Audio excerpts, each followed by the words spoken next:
Pemain Cina terlibat pengaturan skor. FIFA tetap buka peluang Indonesia versus Cina full penonton. Momen Patrick Kluivert asik partai jelang pimpin skor Garuda. Aremania tidak belajar dari pengalaman usai tragedi Kanjuruhan. Assalamualaikum warahmatullahi wabarakatuh. Salam olahraga. Aremania tidak belajar dari tragedi Kanjuruhan. Beberapa saat yang lalu kembali lagi terjadi pelemparan bus ya oleh supporter. Padahal dari stadion itu sudah kurang lebih 2,5 tahun tidak menyelenggarakan kegiatan ya, karena tragedi Kanjuruhan yang memakan korban kurang lebih 100 lebih ya. Jadi Aremania ini tidak belajar dari tragedi yang masa lalu.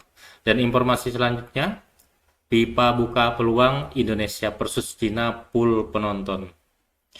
Momen Patrick Kluivert asik party jelang kontra Cina.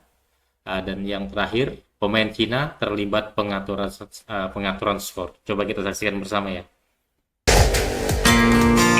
Supporter Arema FC yakni Aremania kembali menjadi sorotan publik tanah air usai melakukan aksi tidak terpuji pada laga lanjutan Liga 1. Hal itu terjadi ketika menghadapi Persik Kediri di mana Aremania melempari bus tim lawan dengan menggunakan batu. Padahal laga tersebut merupakan laga pertama kalinya Arema FC kembali ke Stadion Kanjuruhan. Sebab pasca tragedi Kanjuruhan pada 1 Oktober 2022, tim berjuluk Singo Edan dilarang bermain di stadion tersebut. Kini, usai hampir 2,5 tahun, Arema FC bisa kembali lagi ke Stadion Kanjuruhan lantaran baru saja selesai direnovasi pasca tragedi yang menewaskan 135 orang. Pemerintah Indonesia sendiri mengeluarkan dana sekitar 365 miliar untuk mengubah wujud kandang Arema FC. Sebelumnya, kembalinya Arema FC ke Stadion Kanjuruhan mengundang pro dan kontra. Tidak semua Aremania menerima Singo Edan berkandang di Stadion Kanjuruhan. Di media sosial, Arema FC terus berusaha agar bisa diterima dengan baik oleh Aremania saat kembali ke Stadion Kanjuruhan. Namun, insiden memalukan terjadi ketika Arema FC menelan kekalahan atas Persik Kediri dengan skor 3-0. Selepas pertandingan, Persik tidak disambut dengan baik oleh Aremania hingga terjadi insiden pelemparan batu. Terpantau kaca bus sebelah kiri pecah akibat adanya batu yang masuk. PSSI dan PT Liga Indonesia baru harus melihat aksi teror ini yang cukup meresahkan. Kabar pecahnya kaca bus Persik terlihat dari akun Instagram Persik Kediri News. Mereka menuliskan, rasa kecewa pada supporter Arema FC yang masih melakukan tindakan berbahaya usai tragedi Kanjuruhan. Meski mendapat sanksi FIFA, laga timnas Indonesia kontra Cina di Stadion Utama Gelora Bung Karno tetap berpeluang disaksikan penonton secara penuh.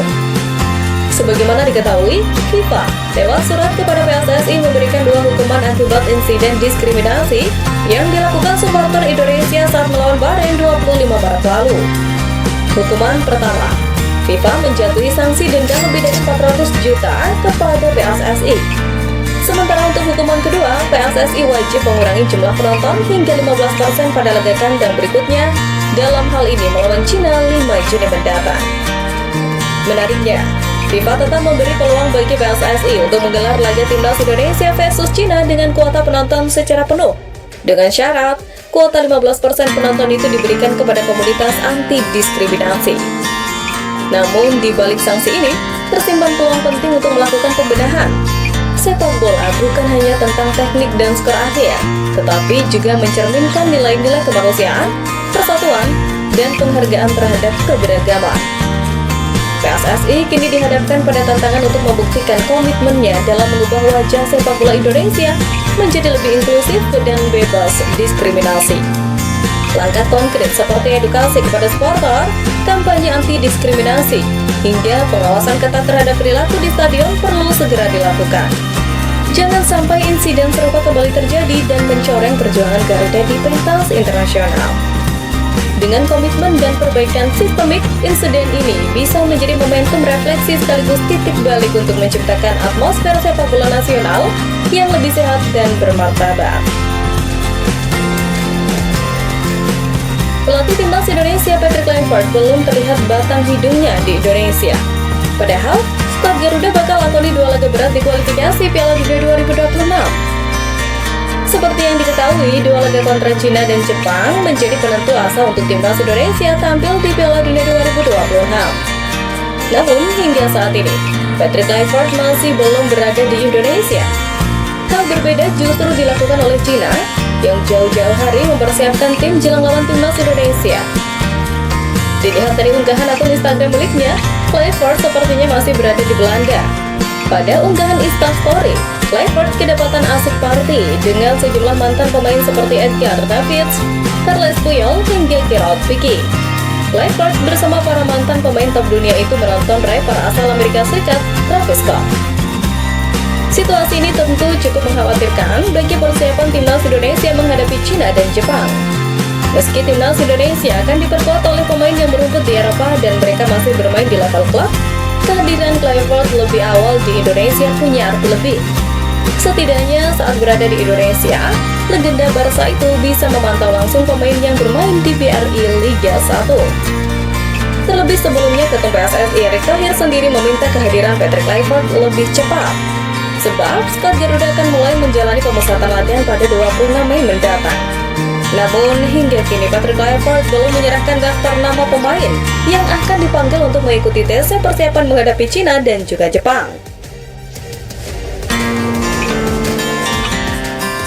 Di saat Patrick Kluivert terlihat acuh dengan skuad Garuda, pelatih Cina, Branko Ivankovic justru tengah dipusingkan jelang pertandingan melawan timnas Indonesia dalam lanjutan babak ketiga kualifikasi Piala Dunia 2026.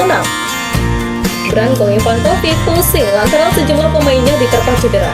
Yang paling jadi sorotan pelatih asal Kroasia itu ialah sektor penjaga gawang.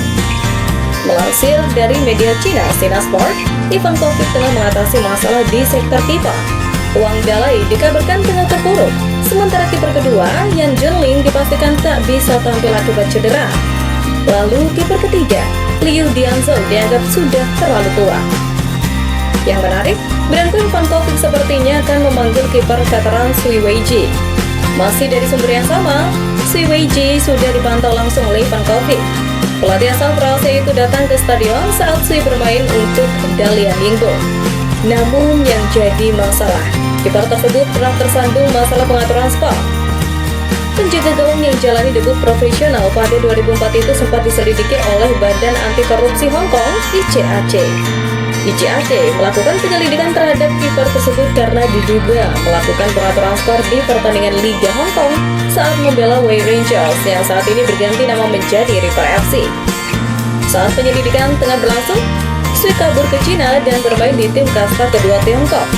Saat ini dirinya menjadi kiper tertua di Liga Super Cina dan telah kebobolan sebanyak 16 gol dari 9 pertandingan. Tak hanya Cina, timnas Indonesia sendiri tengah mengalami masalah di sektor penjaga gawang. Sebab Martin Paes harus absen lantaran mendapatkan akumulasi kartu. Kendati begitu, bukan masalah yang berarti bagi skuad Garuda lantaran masih memiliki sosok Emil Audero.